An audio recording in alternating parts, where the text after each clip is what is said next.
ఉండే కానీ ఇప్పుడు వచ్చేసరికి ఏంటి అని అంటే వెస్ట్రిక్ బిజినెస్ స్టార్ట్ చేసి ఒక 4 years కంప్లీట్ అయింది.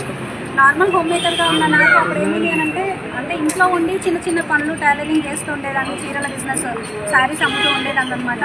కానీ వెస్టేజ్లోకి వచ్చిన తర్వాత స్టార్టింగ్లో లైఫ్ ఎక్కడి నుంచి ఎక్కడికి టర్న్ అయిందంటే స్టార్టింగ్ పార్ట్ టైమ్గా చేసిన, కానీ ఇప్పుడు వచ్చేసరికి ఫుల్ టైమ్గానే చేస్తున్నాను లాస్ట్ 2 years నుంచి. ప్రజెంట్ ఇన్కమ్ వచ్చేసరికి 5 lakhs ఇన్కమ్ తీసుకుంటున్నా మంత్లీ. డియూసీడీ వెస్టీజ్లో హైయెస్ట్ లెవెల్ అనమాట. డియూసీడీ కంప్లీట్ చేసిన, నేను ఒక మంచి కార్ తీసుకున్నా, ఒక మంచి ఇల్లు తీసుకున్నా. ఇవన్నీ బయట ఏంటి అని అంటే ఇంతకుముందుకు నా జీవితంలో ఏం జరగలేదు, కానీ వెస్టీజ్లోకి వచ్చిన తర్వాత చాలా చేంజెస్ వచ్చినాయి.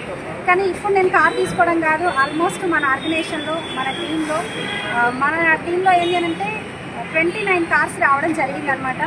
చాలా హ్యాపీ మూమెంట్ అన్నట్టు. ప్రతి ఒక్కరికి అవకాశం ఉంది. ఎవరైనా నిరుద్యోగులు ఉంటే అంటే ఆల్రెడీ మీ పనులు, మీ జాబ్లు, మీ బిజినెస్ ఏది చేసినా కానీ